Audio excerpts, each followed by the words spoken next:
All right. Well, hey, guys, welcome this weekend. I love it, man, when you can do your announcements from overseas, okay? So that was pretty incredible. Also, I just feel compelled to do this, y'all. We are so blessed to be served so well. 5 different locations, 6 different campuses, okay? These worship teams and production teams put in the work, don't they? Can we praise God for them? All right, these guys, I mean, this weekend, if you're at the front row, you're just getting your hair blown off, okay? It's awesome, all right? So we praise God for them and what they do. Hey, we're going to be in John 14:6 today, so I want to do a couple things. The first thing I want to do is just go ahead and tell you that today we're not asking the question, who is Jesus? We're going to let Jesus say who Jesus is. So the question is really, who does Jesus say that Jesus is? And what we're going to get into, I think, is not a statement of faith, not something written on the Bible, not a commentary of the Bible, but what we're going to see is what Christ says about himself. And I think sometimes people pin a lot of things on Christians, and they come after, well, you guys are saying that, well, you guys are saying that. Well, actually, Jesus said some stuff, so we're going to have to just take it up with him, all right? And that's what we're going to end up seeing today. So find John chapter 14, one verse this weekend. But as you guys are doing that, I do want to mention what the Alexanders mentioned, and that is Sent Weekend. Guys, we don't have a ton of traditions in a church like Mercy Hill. So the ones that we retain are very important for culture and vision.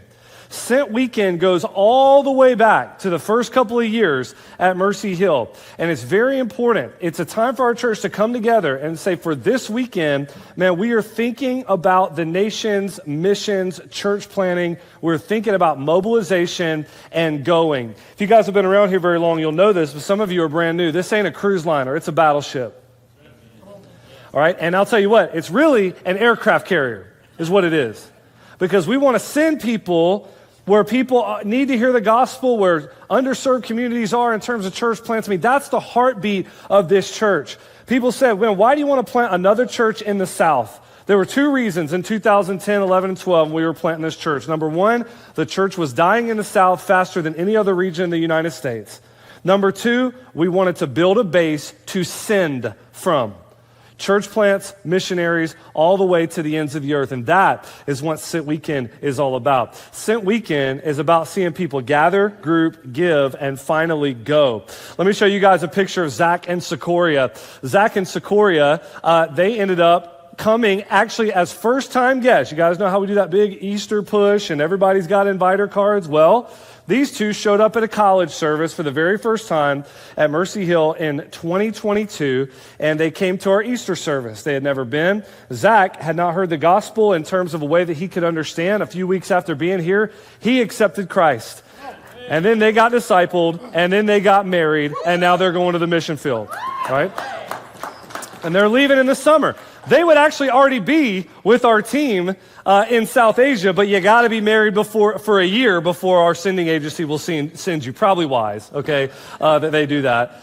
But I mean, that is the win. That's what we're going after. This is what Sent Weekend is about. Guys, if your heart burns for missions, whether you think you will ever be there or not, you need to take this card and you need to sign up for the missions interest dinner that is coming, okay? That's the Friday night kicking off. Oh, Thursday does, but Friday night is that next event of Sent Weekend. I'm going to speak there. My family will be there front row, all right? And we want you, if your heart burns for this stuff, to support it or to go, or you don't know what God's going to do, or you, like me, me, pray that maybe one of your kids would be sent out from this church and be part of the 500 that go by 2032, then you need to be at this missions dinner, all right? And the last thing I'll say, and then we're going to dive in, is also what is kicking off with Sent Weekend is our DMI groups. Now, DMI, I know if you're new, you're like, man, you're throwing a lot of stuff at us. I understand that, okay? Disciple making intensive. There are people in our church that step out of their normal small group for one session, okay? I always want to say semester, but there are 3, okay? So it's not a semester. It's a session, group session, all right? They step out of that for a while, 10 weeks, and they jump into a disciple-making intensive where they commit to learning how to grow and go to share the gospel with the many nations that have come to the Triad, all right? And it's pretty incredible, y'all. The last time we did this, 35 people did it, and they share the gospel over 270 times, 24 countries, 18 languages, okay? Now, that's what we saw then. What we're praying for now, I want you guys to jot this down. If you're prayer warriors of this church, we're praying for 75 people to go all the way in, and we want to see 1,000 gospel shares in the next 10 weeks. 1,000 gospel shares all across the Triad, and of course, an invite to Mercy Hill on top of that. So you guys keep that in prayer, and if you want to sign up for that, there's ways to do that here on this as well. Everything's a QR code now, okay? So we just got to get with the program. All right, we're diving in. John chapter 14 is where we're going to be today. We're going to see that Jesus Christ himself was not clever or coy when it came to describing what he came to do. Instead, he was clear. Why? Because clarity is the answer for confusion. And boy, are we confused when it comes to this issue. We live under the tyranny of inclusivism. We live in a bumper sticker of coexist kind of world. We live in a day and age where the only absolute truth many times on the college campus is that there is no absolute truth, which of course is kind of funny and self-defeating. How could it be true that there is no truth, right? But this is where we live. And we find ourselves in a confusing time, and Jesus Christ comes along and he says, I'm going to tell you what I am and what I have come to do. One opponent of the faith writes this: Christianity is a contentious faith which requires an all or nothing commitment to Jesus as the one and only incarnation of the Son of God. Actually, you're doing pretty good so far, okay? But then they say this: Christians are uncompromising, ornery, militant, imperious, and invincibly self-righteous. Why? Because we parrot. We didn't make up. We say what Jesus said, which is that he is the way, the truth, and the life.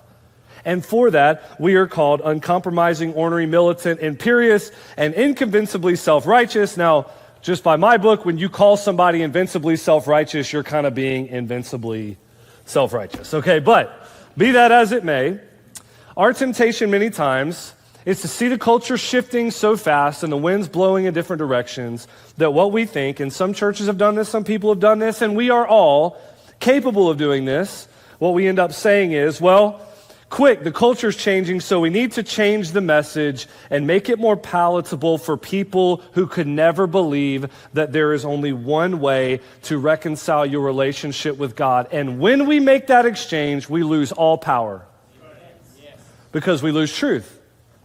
And this is what happens. Many denominations have gone down this road. Well, we're going to change the message to make it more palatable to culture, only to realize when you align yourself with culture that much, you have nothing to say. You have nothing to speak in. It's tempting for us. It can be tempting for all of us. Y'all, we live in a world that wants this kind of God is at the top of the mountain and every one of us are on a different trail. You've heard this, to get all the way to the top, right? And it doesn't matter which trail you take, you're going to land at the top. Well, what if it was true that it's right that all of us are on a trail? The problem is that trail isn't leading up the mountain to God. That trail is taking us directly to hell. What if that was true? But that God on top of the mountain, knowing that we would never find our way to him, he has come and walked the trail for us. Amen. He has come down the mountain to meet us. When the Motalone in South America heard the gospel for the first time, they said he has come to walk our trails. He has come to walk in our shoes. Now, what if that was true? Here's my point, all right? If you're here today and you're wrestling with Christianity, if you're at one of our campuses today and you're wrestling with Christianity and you're wondering if it's time to submit your life to what the New Testament calls the way, okay, or the Christian life, and you're wrestling with that, you might be thinking to yourself, one of the hangups that I have is how could it be true that there's only one way to heaven? I'm going to tell you something today. My role, I hope, through this text is to get you from the place where you think to yourself, how in the world could there be only one way to God, to see the truth, which is, how in the world could there be any way to God at all? And if we can make that shift, maybe we're going to be able to see that what Jesus has done. Listen, every single faith and religious claim on earth is exclusive. That's a fact. To believe anything is to exclude other things. To believe anything that is true, we step into the world of exclusivity. Every faith, every religion, which one is worth it? Is it the one that tells you to pay for your own sin, even though you never can? Or is it the one that tells you there's a God in heaven that loves you enough to have paid that price for you? And I pray that we're going to see that today. Look what it says in John 14. Let not your hearts be troubled. Believe in God, believe also in me. In my Father's house there are many rooms. And if it were not so, would I not have told you that I go to prepare a place for you? Would I have told you that I go to prepare a place for you? And if I go and prepare a place for you, I will come again and will take you to myself. There where I am, you may be also. And you know the way to where I'm going. Now, Thomas said to him, Lord, we do not know where you are going. This has been going on since chapter 13. Okay, there's this whole thing going on here. And he says, we don't know where you're going. How can we know the way? And Jesus said to him, one of the most famous verses in all the Bible. This is the verse where you got to have this decision where you say Jesus Christ was either a liar, a con man, a madman, or the Son of God. He was one of those, okay? We can't have this milquetoast. He was a good guy. We like him. We like some of his teachings. How could you like the teachings of a guy who said, I am the one way to reconcile you to God? He's either mad or he's a liar or he is who he says he is. This is the verse. I am the way and the truth and the life, and no one comes to the Father except through me. Now let's just walk back through this. I want to go back to verse 1. It says, let not your hearts be troubled. Let's just kind of take this as it comes, okay? Let not your hearts be troubled is what Jesus is telling his disciples. And why do you say, let your heart not be troubled? Because your heart is troubled, right? And the reason that their hearts are troubled is because they are beginning to understand somewhat of Jesus' predictions of his own death, of him going away. They're starting to put some things together that Jesus is not going to be with them forever in terms of in this earthly form. And so therefore, this wrestling match that begins in 13 and 14, they're troubled. It's troubling to them. And Jesus says, let not your hearts be troubled. Listen, believe in God, believe also in me. And then boom, where does he go? In my Father's house are many mansions. He goes straight to kingdom. Father's house are many mansions. This is a bit of a picture that gets fleshed out more in the new heavens and the new earth in terms of revelation. It's Jesus trying to conceptualize for them. What does it mean to be, you guys have watched old movies of ancient culture, or you read the Bible enough. What does it mean to be of the house of? Right? It means family, right? It means that I am of that house. I am underneath that banner. That's what he's getting at here. What do we do okay, let me ask you. Is your heart troubled today? Has your heart been troubled in the past? Yes. Don't you understand it's coming? One day, it's like the old preacher would say, either you're coming out of the storm, you're in the storm, or you're going into the storm, right? And there's really a lot of truth to that in terms of just the way life is, and the way life is up and down. Are you troubled today? Well, look at what Jesus does. Believe in me, believe in God. What does he say? My Father's house. He's lifting our eyes. And this is the remedy. You could say it like this. Jesus points to heaven as a remedy for the troubled heart. One of the ways that we preach the gospel to ourselves. See, the beautiful thing about Christianity is that it's real. And here's what I mean. We don't wish we're not silly about there's no sorrow. What we're able to do, I pray, is look through the sorrow and into eternity and understand, as bad as this is, God is not going to waste it. As hard as it is, it will not be wasted. And it lifts my eyes from where I'm at. I don't know what maybe you might be facing today, financial instability. Maybe not seeing the character you want to see in your kids. Maybe they're older, and you're not seeing the things that you want to see. Maybe you're troubled today because of a health issue. Maybe you're a college student. We have college students in this church that are burdened for their siblings. They're burdened for parents that are not walking in wisdom. They're not walking in a biblical manner, and they're burdened for that. And maybe you're troubled in those ways. What is the Bible telling us to do? Lift up our eyes. Stop thinking only about the next 24 hours, and let's start thinking about the next 24,000 years. That's the idea. Man, believe in God, believe in me, see what God is doing. In my Father's house there are many mansions. There is a kingdom coming. God will reign over his people in the place that he has prepared for them. And we can think about that. Politics are maybe bothering you, troubling you. Wars are troubling you. Natural disasters are troubling you. I don't know what worries you today. This world is broken. It is jacked up. I saw a news story the other day. 3,500 monkeys have taken over the city of Lopburi in Thailand. Okay? They've taken it over. They're biting people. They're kicking people out. I'm not kidding. You go look it up, okay? People are having to close their businesses. I'm looking at this news article. I'm like, man, you let me and about 2 boys from the Northeast campus over there, we'll fix that problem in about 2 days. You know what I'm saying? You know what I'm talking about? So I don't quite understand what's going on in Thailand, all right? But my point is, the world is like, man, and sometimes it can bother us. It can, I understand that. Where do we go? We lift our eyes up from where we are, and we look towards the next 24,000 years, the next 24 millennia. That's what Jesus is trying to get us to do. Ministry at times can be hard. What should I do? One of the guys that all of us read in seminary, a guy named Richard Baxter, wrote a classic book, old time preacher. Here's what they said. They said, how did you have a successful ministry? Ministry can be hard. Here's what he said. I think about heaven for 30 minutes every day. That's right. It's pretty good advice, So if we're troubled, let's lift our eyes and let's see what God has for us. In my Father's house are many rooms. If it were not so, would I have told you that I go to prepare a place for you? And if I go and prepare a place for you, I will come again and will take you to myself, and there and where I am, you will be also. I get tripped up on this passage because I learned it in the King James Version, okay? And I'm trying to read it in this version. But you guys understand. My Father's house are many rooms. Okay, some of y'all are like me and you're having flashbacks from a 1990s subculture Christian upbringing, audio adrenaline right now. Others of you have no idea what that means, okay? And that's maybe fine, okay? All right, but if you were at the youth camp circuit back in the 90s, you remember a song, Audio Adrenaline, big house, lots and lots of rooms. The house is awesome, the kingdom is awesome, but what makes heaven heaven is that God is there. That's what makes it heaven. The streets of gold are going to be cool. Not having any tears is going to be good, but what makes it great is that Jesus is there.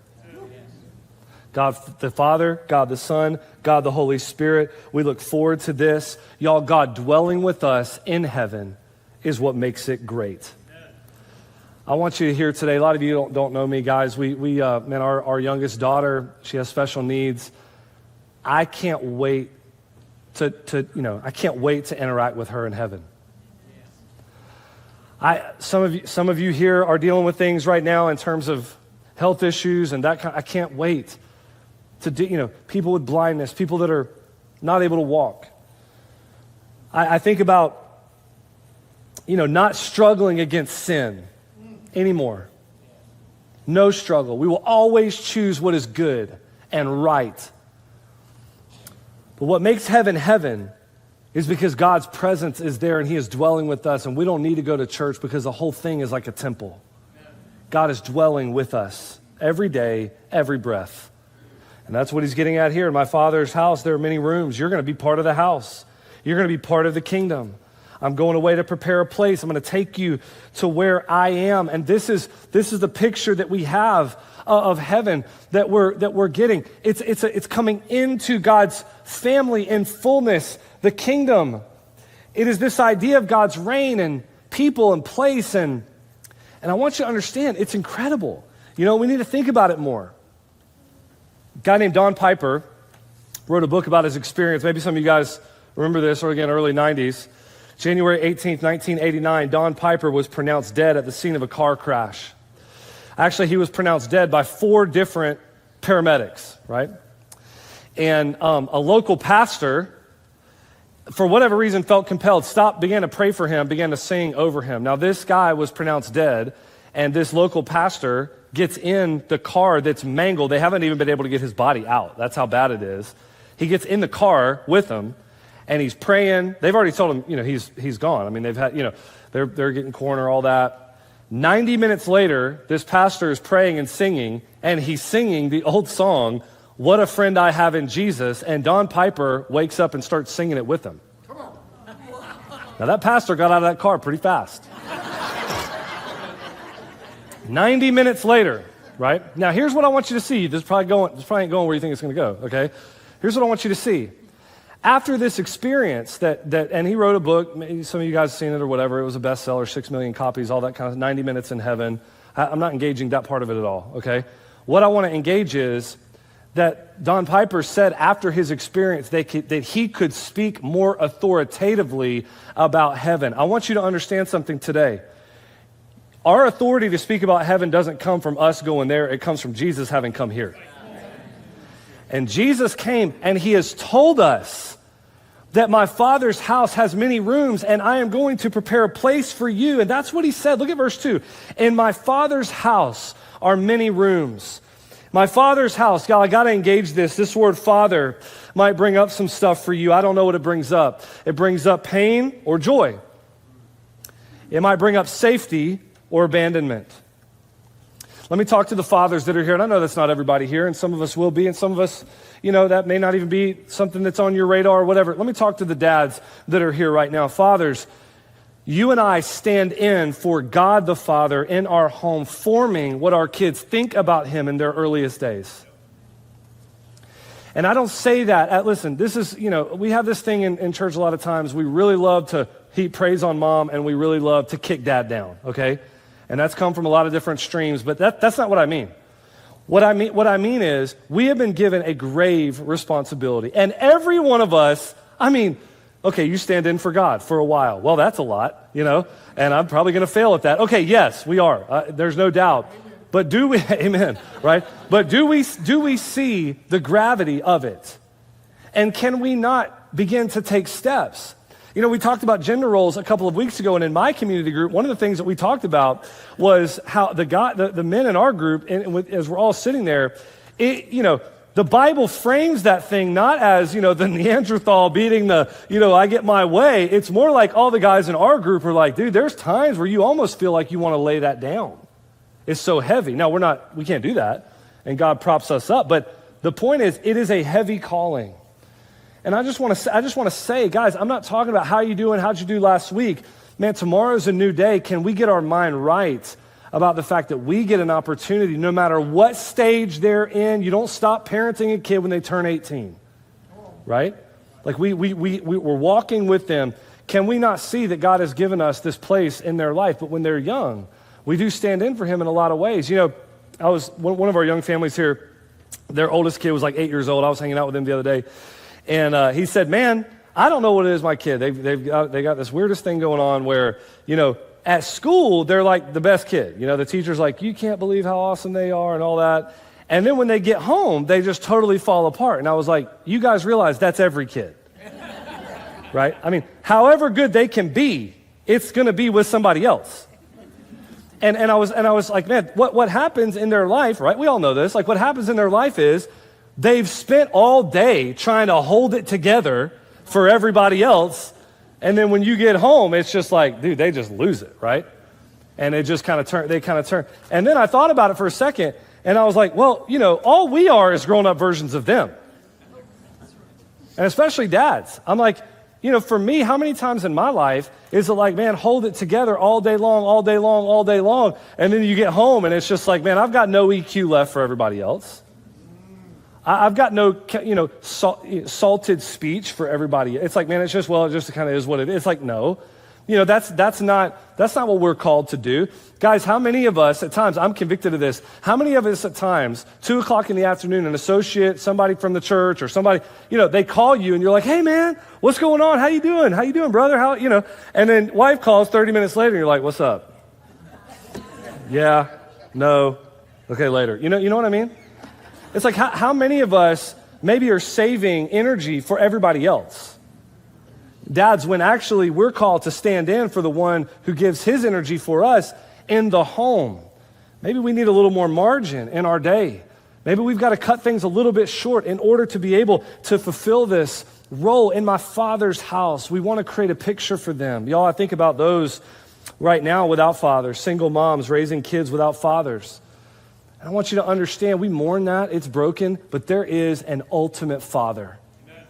There is one that is never absent, who never leaves, who doesn't die.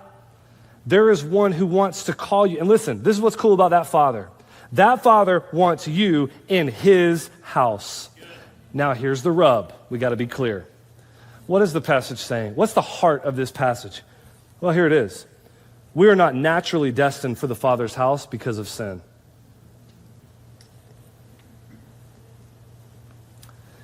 I mean, if we were naturally destined there wouldn't be a need for Jesus to come and be the way.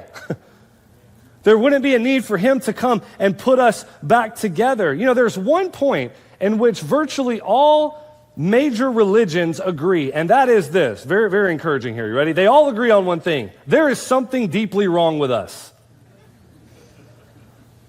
But there's one that takes a turn and says the way to get out of that shame and guilt over there being something wrong is not to work your way back to God, but it's to understand that God took the initiative and worked his way down to you. And that's what Jesus says in John 14:6. One of the most controversial passages in the Bible, one of the most beautiful passages in the Bible. Jesus said to him, I am the way and the truth and the life, and no one comes to the Father except through me. It is not through your working. It is not through getting a little bit better. It is not through some starting and some stopping this, and it's not through a little bit of religion. Y'all, if we could get back to God on our own, Jesus wouldn't call himself the way. Jesus says, believe in me. Put your faith in me. That's what he says in verse 1. Believe in me. Put your faith in me. What does that mean? It means that what the Bible is calling us to do is understand that Jesus Christ is saying he is what we need. He has said it now, and if you go to the Gospel of John, he said it a bunch of other ways too. This is the sixth statement where he says, I am this, or I am that. I am the bread. I am the door. I am the good shepherd. I am the resurrection and the life. I am the way back to God. I am the way. And this is what I put before you today. In our sin, we are separated from God. But because of our Savior, we can be reunited with God. Amen. Here's the rub. Jesus doesn't say, I am a way. Jesus says, I am the way. You know, I was watching The View the other day. Don't typically do that, okay? Actually, I saw a clip, okay? I saw a clip of this. All right, that's better, right? Yeah. I saw a clip of this, and it was a crazy thing. They are opining about how much they love the show The Chosen. Okay, now I know I just saw a bunch of everybody go, really? I mean, I'm like, and I don't know all the faith backgrounds and stuff like that, but I've heard them kind of talk some about Christianity and some of that stuff. And I just remember thinking, like, I wonder if you guys know where this thing's going.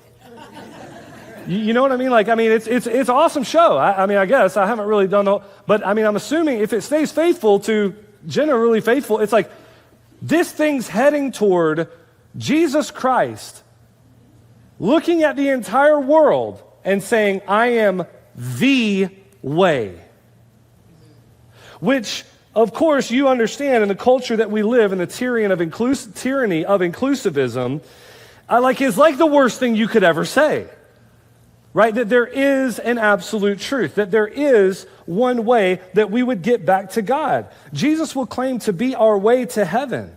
Y'all, when we buy into inclusivism, that everyone is right, nobody is wrong, it directly contradicts what Jesus is saying. Because what Jesus is saying is, dying apart from, this is what he said, apart from me.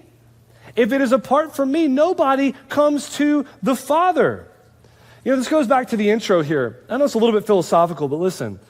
Every faith claim and every religion and virtually every philosophy in the world is exclusive in some way.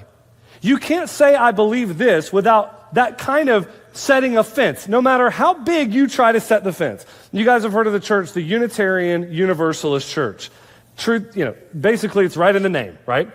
Unitarian Universalist. Do you know how I know that there is no religion or faith claim or philosophy on planet Earth that doesn't draw some exclusive claims? Oh yeah, the Unitarian Universalist Church, they're having all types of schisms. You know why? Because one of the guys spoke out. Because the Unitarian Universalist Church used to say the phrase, "We stand on the side of love." And then they realized that that was not politically correct, and they fell over themselves to apologize because saying the word, "I stand on the side of love," is offensive for people who can't stand. Okay, it's called ableism. And so they made a big public apology about saying we stand on the side of love. And one of the pastors in the churches, who is an acclaimed devout atheist, has said, there's a line that we can't, that's too far. And in saying that that's too far, you know what the Universalist Unitarian Church did? They kicked him out. They basically called him a right-wing lunatic.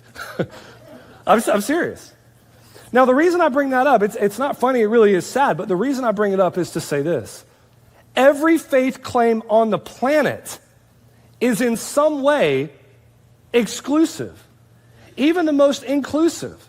This is the college campus thing. It's like, well, we just accept everybody. Well, you accept that. The thing about inclusivism is you only include the inclusivists. We include everybody as long as they never say that we can't include everybody. And then that person is not included. You chase your tail with this stuff, right? My point is, every faith claim, every religion, every kind of philosophy, if you make a claim about truth, you are drawing a line. You are putting a fence up. The question isn't, do you do this? My point is, y'all, Jesus' problem here, if you want to call it that, his problem here is common to every faith and religion that is on the planet. The good news is, the gospel is the most inclusive of all exclusive belief claims. Do you know why? And I need you to follow me on this. Do you want to know why? Because there ain't but one way to get in. And anybody can take that way in. It doesn't matter if you're rich or poor. It doesn't matter if you're old or young. It doesn't matter if you're black or white. It doesn't matter what language you speak. It doesn't matter what caste you were born in India. You come in one way. Every faith claim on the planet is exclusive, but there is one that is more inclusive than them all. And this is the gospel. You know what it says? You come in by trusting, not in your works, but in the blood that was shed on the cross as a sacrifice for your sin. And you know why? The truth bears out. I've said this before. Guys, Christianity is the most diverse movement in the history of the world. That's not preacher talk. That just is. Here's what I mean. When you think about all of the types of people and languages all over the world that have embraced Christianity, it is mind-blowing. When people want to punch at the caricature of the rural North Carolina Baptist and they think they're talking about Christians, they actually don't know who they're making fun of. They're making fun of people all over the world, from every stripe, from every socioeconomic background, from every race. And here's what I want you to know. What else would we expect from a religion that claims that one day every tribe and tongue will worship? Look at this picture. This picture shows the majority religion. And I want you to see how one of them has colors that is all over the world. It's a majority religion in each culture. Now, hey, listen, we fully understand. I mean, there's thousands of religions in all these different cultures. I understand that. But when you look at how one of them is so diverse on different continents, different languages, you begin to understand what's going on. It is an exclusive truth claim, but it's the most inclusive of all exclusive truth claims. And we even get to see that in our church. Man, we celebrate when people from different backgrounds get to come, people from different races get to come in church. We get a little picture of heaven. Look at this picture. You want to know what our most diverse campus is, by the way? It's our Espanol campus. There's 11 nations that are represented in Mercy Hill in Espanol. All right, 4 different major cultural groupings in 11 different countries. Why does Christianity have that type of reach? It has that type of reach because man, what it says is, it doesn't matter what your background is. In fact, God is targeting you because of that background and that diversity, because he is the one God that is worthy of being worshiped from every tribe, tongue, and language. All right, here's what we're going to do. We're going to start moving toward a close, okay? Here's what I'm going to call you to do. Man, trust Jesus as your pathway back to God. Man, here is my prayer today, that some of us will move from, I can't believe there would only be one way to God, to seeing today, man, I can't believe there's even a way to God at all. And the way that we're going to get there is by understanding that this analogy of God on the mountain and all of our different trails are kind of getting to him. Y'all, it fails because all of those trails are filled with sin. And what the Bible has told us is that in our sin, we are deserving of separation, of death, and of hell forever. We will die in this life, and we will die on into eternity for all time because of our sin, and that's what it deserves when you're thinking about a holy God. You say, well, my sin's not all that bad. Well, you're probably comparing yourself to your neighbor or something. You know, it's like, no. When you think about God, who is holy, and you have sinned against him, now we begin to understand how the punishment matches the crime. Because of our sin, we deserve hell, but Jesus Christ has come for us. When I was a kid, I heard this story. I never forgot it.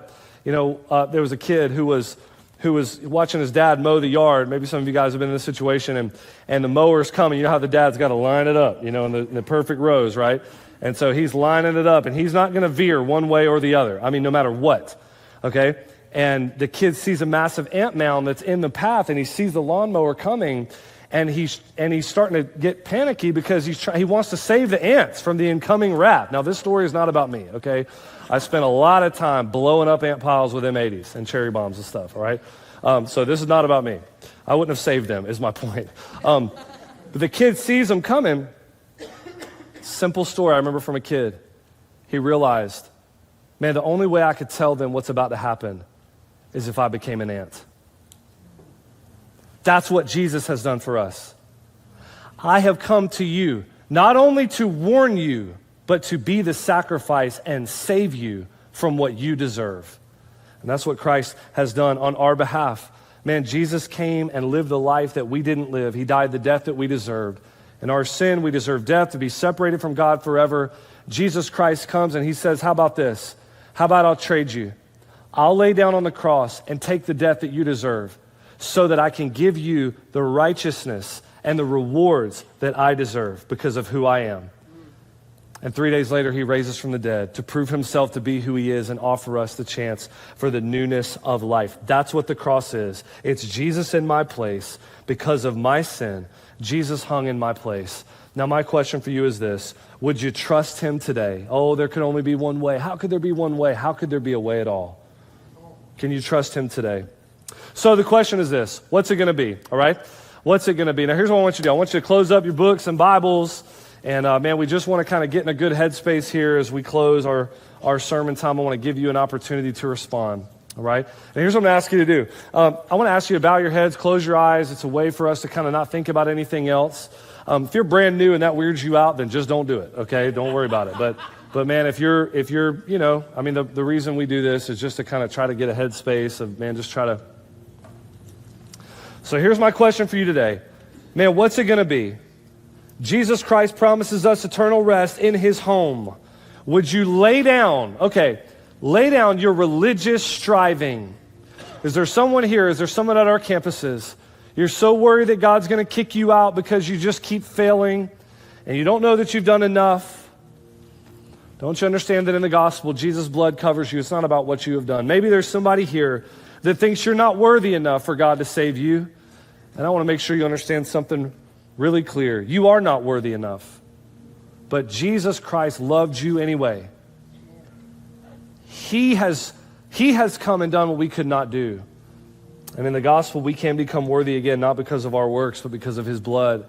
You can have an eternal relationship with him. Somebody's in here today, or somebody's at one of our campuses and they're thinking, man, God's calling me. He's orchestrating my life to come to a moment just like this, but I can't give up the control that I have over my life, over what I do. I want to tell you today that control is an illusion. You are one email, one phone call, one wobble in the market from everything changing. And even if it doesn't, one day you will take your last breath and you will have no control there.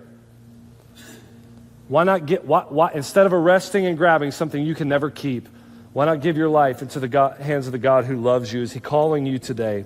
Maybe today is the day of salvation for you. All right, so listen, if God has been drawing you and today is the day, then I'm going to pray a simple prayer, and I'm going to ask that you pray it with me, all right? You pray this in your heart, and if you want to step over that line today, you want to become a Christian, Jesus is the way, the truth, and the life. If you want to declare today, I believe that, and I'm stepping in to the way, then you pray this prayer with me. In your heart, you say, Father, I know that I'm a sinner, and I know that I deserve death and hell for my sin.